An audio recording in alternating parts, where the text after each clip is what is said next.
तो hello friends, आज हम डिस्कस करने वाले हैं सामाजिक विज्ञान का मोस्ट इम्पॉर्टेंट क्वेश्चन जो हिस्ट्री का है। क्वेश्चन है चैप्टर यूरोप में राष्ट्रवाद का रिवीजन करने वाले हैं। वन शॉट फ्लो चार्ट के जरिए पूरा चैप्टर हम रिवाइज करेंगे, नोट्स के साथ, हैंड रिटन नोट्स के साथ फ्लो चार्ट बना के लाया हूँ। बहुत ही मेहनत पड़ी है। तो और वीडियो को लाइक करना, शेयर करना अगर वीडियो पसंद आए तो। चलिए दोस्तों, आज का वीडियो शुरू करते हैं। तो सबसे पहले हम देखते हैं यूरोप में राष्ट्रवाद। यूरोप में राष्ट्रवाद का उदय कैसे हुआ। यूरोप में राष्ट्रवाद के उदय के हमें 3 पॉइंट पढ़ने हैं।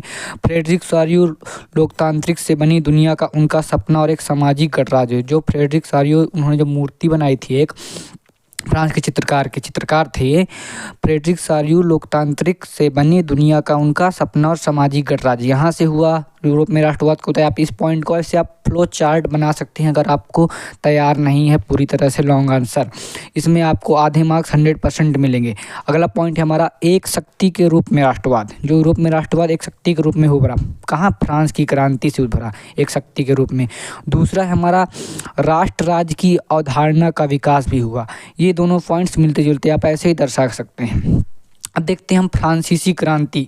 जो फ्रांसीसी क्रांति में यूरोप में राष्ट्रवाद का उदय, फ्रांसीसी क्रांति है ना, तो फ्रांसीसी क्रांति का कैसे प्रभाव पड़ा यूरोप में राष्ट्रवाद का, ये भी हम देखने वाले हैं। सबसे पहले फ्रांसीसी क्रांति हुई कब? तो फ्रांस की क्रांति 1789 में हुई। सत्ता का स्थानांतरण राज्य से हुआ, प्रजातांत्रिक संस्था को हुआ। क्या हुआ फ्रांसीसी क्रांति में? संप्रभुता, सामूहिक पहचान विस्तार करें और जैकोबिन क्लब की स्थापना हुई। यूरोप को निरंकुशता थी उससे मुक्त करा दिया। यानी कि निरंकुशता का मतलब एक ऐसा राजा होता है जिस पर नियंत्रण नहीं किया जा सकता, अंकुश नहीं लगाया जा सकता। अब आगे हम देखते हैं यूरोप में राष्ट्रवाद की भावना की रचना। यूरोप में राष्ट्रवाद की भावना की रचना कैसे हुई? तो क्रांतिकारियों ने लोगों में एक साझा पहचान की भावना स्थापित की।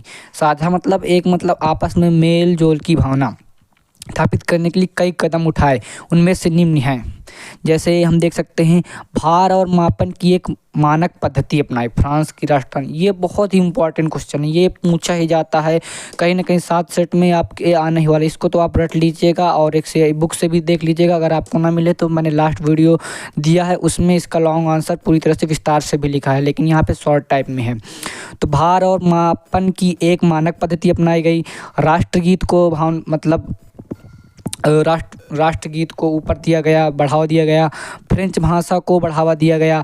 स्टेटस जनरल को सक्रिय नागरिकों द्वारा चुना गया। स्टेटस जनरल, केंद्रीय प्रशासनिक व्यवस्था की स्थापना हुई। फ्रांसीसी झंडों का लोगों ने अपनाया। एक पितृभूमि और उसके नागरिकों, लापेटरी और सिटायन, ये सब एक पितृभूमि जो अधिकार थे, भूमि संबंधी अधिकार, इसको भी समाप्त किया गया। अब देखते हैं हम नेपोलियन के बारे में। नेपोलियन 1799 में राजनीतिक शक्ति प्राप्त किया। नेपोलियन कब आया शक्ति में? 1799 में आया। और नेपोलियन कब से कब तक था?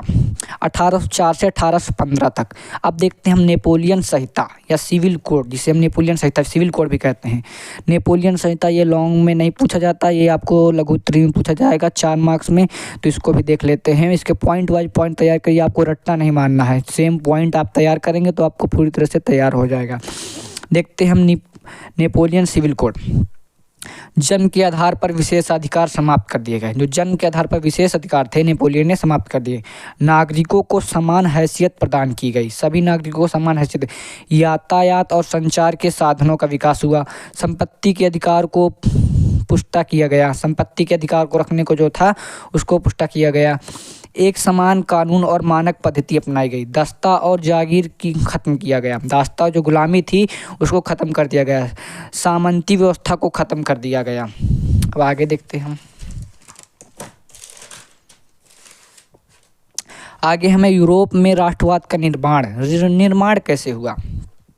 इसमें पुराने वर्ग के लोग, जिन्हें राजशाही सरकार हुआ करते थे, नए वर्ग के लोग स्वतंत्रता और आज़ादी इन्होंने प्राप्त चाहते थे। यूरोप में पुराने वर्ग के लोग क्या चाहते थे? राजशाही सरकार के लोग चाहते थे। जो नए वर्ग के लोग थे वो स्वतंत्रता और आज़ादी चाहते थे। तो यूरोप में कोई राष्ट्र राज्य नहीं है, इसीलिए यूरोप का समाज इस प्रकार से है। जो बटा था गरीब वर्ग में बटा था, सिटीजन अमीर लोग में था, और ये औद्योगिक क्रांति, मध्यम क्रांति, समानता, उदारवाद, यहाँ से ये क्रांतियाँ हुई, तभी राष्ट्रवाद का इस प्रकार निर्माण हुआ। यूरोप में सबसे पहले औद्योगिक क्रांति हुई, फिर मध्यम वर्ग आया, फिर समानता का व्यवहार, फिर उदारवाद की भावना आई। उदारवाद का मतलब अपनत्व की भावना आई। जो चाहे उदारवाद का मतलब ये है कि जो मतलब आज़ादी चाहते थे और वो एक समान अधिकार चाहते थे और विशेष अधिकार को समाप्त करना चाहते थे और वो स्वतंत्रता और आज़ादी पर ही टिका था पूरी तरह से उदारवाद। अब देखते हैं उदारवाद क्या है। उदारवाद दो रूपों में बटा है, एक राजनीतिक और एक आर्थिक। तो राजनीतिक में क्या चाहते थे उदारवाद, व्यक्तियों की स्वतंत्रता मिले। मैंने कहा था ना कि यहाँ पे स्वतंत्रता और आज़ादी चाहते थे, व्यक्तियों की स्वतंत्रता, कानून से पहले समानता और सहमति से सरकार बने। बस ये नहीं कि वो कि अपने से सरकार बना लिया, अपने से वोट करवा लिया, ये सब नहीं चलेगा। का सबकी मतलब सहमति से ही सरकार बननी चाहिए, वोट मतलब वोटिंग होनी चाहिए। आर्थिक, अब आर्थिक का मतलब होता है लेन देन, पैसे से जुड़ा रिलेटेड। तो बाजारों की स्वतंत्रता चाहते थे उदारवाद। और राज्य प्रतिबंध बंद होना चाहिए, राज्य में कोई प्रतिबंध या कर नहीं होना चाहिए, उदारवाद चाहते थे। सीमा शुल्क संघ हटाना चाहिए। जोलवेर आइन कब लगाया था, 1834 में एक सीमा शुल्क संघ था। अब व्यापार बाधा समाप्त, मुद्रा 30 से घटकर 2 कर दी गई। आर्थिक ये क्या चाहते, मुद्रा 30 से घटकर, पहले मुद्रा जो हुआ करती थी 30, अब इसको 2 कर दिया गया। अब देखते हैं अलग हम आगे टॉपिक। 1815 के बाद नया रूढ़िवाद। सन 1815 में नेपोलियन को पराजित कर दिया गया वाटरलू की लड़ाई में, हमने देखा था। अब यहाँ से देखते हैं हम, हरा दिया गया। नेपोलियन को किन राज्यों ने मिलकर हराया था, यहाँ के हमारा ट्रिक है। प्रेब, पी से हमारा प्रशिया और आर से रूस, ए से ऑस्ट्रिया, बी से ब्रिटेन। इन लोगों ने मिलकर नेपोलियन को वाटरलू के युद्ध में हराया था। तो आपसे पूछ सकता है एमसीक्यू में, कौन से 4 देशों ने मिलकर नेपोलियन को हराया था, तो प्रशिया, रूस, ऑस्ट्रिया, ब्रिटेन। आप ट्रिक्स याद कर सकते हैं प्रेब। अब इसमें रूढ़िवादी, पुरानी परंपरा का पालन करे, राजशाही में विश्वास। अब देखते हैं वियना की संधि, ये भी बहुत ही इंपॉर्टेंट है, मोस्ट इंपॉर्टेंट है आपके लघु उत्तरीय क्वेश्चन पे, जहाँ से एमसीक्यू पूछा जाता है लेकिन लॉन्ग में नहीं आता इसका। वियना की संधि, वियना में जो संधि कब हुई थी, 1815 में हुई थी, ड्यूक मेटरनिख में, के मतलब वियना की संधि किसने की थी, ड्यूक मेटरनिख ने। अब प्रेब देशों द्वारा हस्ताक्षरित था। प्रेब मतलब प्रशिया, रूस, ऑस्ट्रिया, ब्रिटेन, इनके द्वारा हस्ताक्षरित थी वियना की संधि। बोर्बो वंश था इसमें, और रूढ़िवादी, बोर्बो वंश ने रूढ़िवादी और रूढ़िवादी क्या जीत चाहते थे। फ्रांस की सीमा पर नए राज्य बनाए। वियना संधि में क्या तय किया गया कि फ्रांस की सीमा में नए राज्य बनाए गए। जर्मन संघ में कोई बदलाव नहीं किया गया। वियना की संधि में क्या जर्मन संघ थे, उसमें कोई बदलाव नहीं किया गया। उदारवाद को में हार मिली, अंडरग्राउंड छिप गए उदारवाद थे क्या, छिप गए, वियना की संधि में हार गए। बोर्बो वंश था और रूढ़िवाद था, और रूढ़िवाद किस में जीत हुई, वियना की संधि में रूढ़िवाद लोग अपनी जीत चाहते थे। अब देखते हैं क्रांतिकारी। अब हम क्रांतिकारी में देखेंगे जोसेफ मेजनी के बारे में देखेंगे। जोसेफ मेजनी ये एक इटालियन क्रांतिकारी थे। इनका जन्म सन 1807 में हुआ था, जेनेवा में हुआ था। इन्होंने इसके सबसे मोस्ट इम्पॉर्टेंट जो इससे क्वेश्चन आता है, उन्होंने 2 संगठन बनाए थे जोसेफ मेजनी ने। पहला का था मार्साय में यंग इटली और बर्ने में यंग यूरोप। ये मार्साय में यंग इटली की स्थापना की थी और बर्ने में यंग यूरोप, ये 2 संगठन जोसेफ मेजनी ने बनाए थे। और सीक्रेट सोसाइटी के बारे में देखते हैं, राजशाही का विरोध करें और लोकतांत्रिक सिद्धांत का समर्थन करें। मेजनी का अनुसरण करते हुए जर्मनी, फ्रांस, स्विट्जरलैंड और पोलैंड में ऐसी कई सीक्रेट सोसाइटी बनाई गई, जैसे मार्से में यंग इटली, बर्ने में यंग यूरोप, ऐसी कई सीक्रेट सोसाइटी बनाई गई। मेजनी का अनुसरण करते हुए जर्मनी, फ्रांस, स्विट्जरलैंड और पोलैंड ने कई सीक्रेट सोसाइटी बनाई। आगे देख, अब हम देखते हैं क्रांतियों का युग कब से कब तक था, 1830 से 1848। अब इसमें देखते हैं जुलाई क्रांति। जुलाई क्रांति में क्या हुआ, फ्रांस में पहला उथल पुथल कब हुआ, 1830 में। यहाँ से एमसीक्यू पूछता कि फ्रांस में पहला उथल पुथल कब हुआ, था 1830 में हुआ था। इसके बाद उदारवादी क्रांतिकारियों ने बोर्बो वंश के राज्यों को उखाड़ फेंका जुलाई क्रांति में, और संवैधानिक राजतंत्र की स्थापना हुई, और लुई फिलिप जो था उसको पलायन करना पड़ा। जुलाई क्रांति के परिणाम हो ग्रीस की आज़ादी। जुलाई क्रांति में क्या हुई, ग्रीस की आज़ादी हुई। कॉन्स्टेंटिनोपल की ट्रीटी, और नीदरलैंड के यूनाइटेड किंगडम से बेल्जियम अलग हो गया। आगे देखते हैं,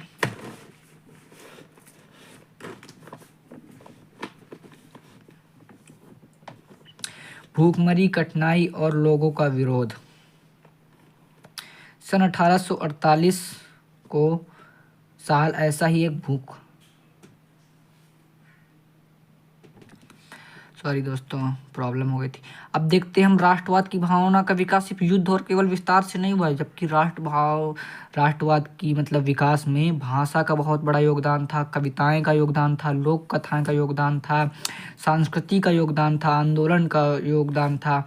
यहाँ से पूछा जा सकता है राष्ट्रवादी भावना और रोमांचक परिक्रम, क्या भाषा का योगदान था, कविताएं लिखी गईं और लोक कथाएं के द्वारा राष्ट्रवाद की भावना को फैलाया गया, संस्कृति के द्वारा राष्ट्रवाद की भावना, कहीं ना कहीं राष्ट्रवाद की भावना इन सभी के माध्यम से फैली।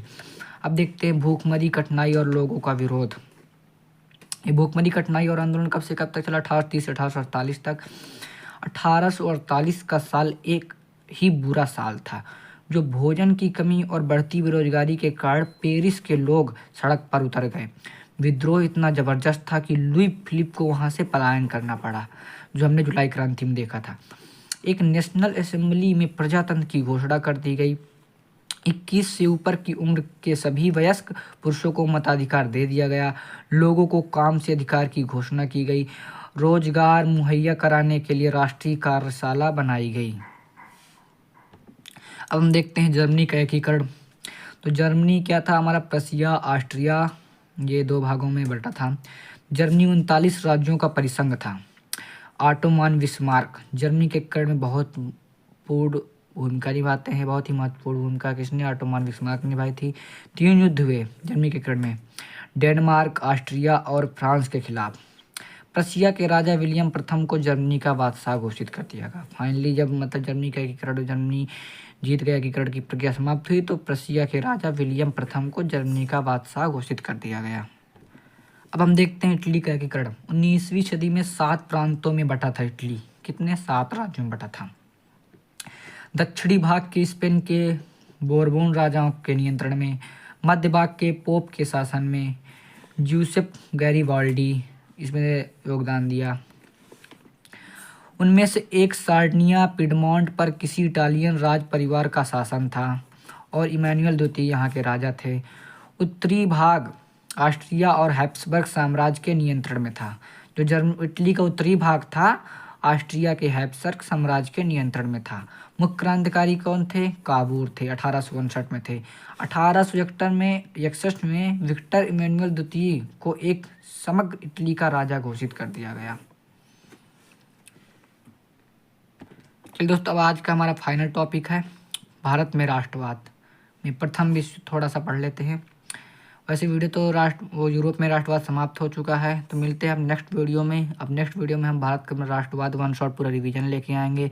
अगर वीडियो पसंद आई हो तो वीडियो को शेयर करें, लाइक करें, अपने दोस्तों में शेयर करें और पूरा वीडियो अंत तक देखें। और आप अपनी तैयारी इसी तरह जारी रखें और फ्लो चार्ट के जरिए पढ़ें। ज़्यादा से ज़्यादा चीज़ें तैयार रहेंगी, रटने की कोशिश ना करें, वरना सामाजिक विज्ञान एक ऐसा सब्जेक्ट है आज रटोगे कल भूल जाएगा। चलिए दोस्तों, मिलें नेक्स्ट वीडियो में।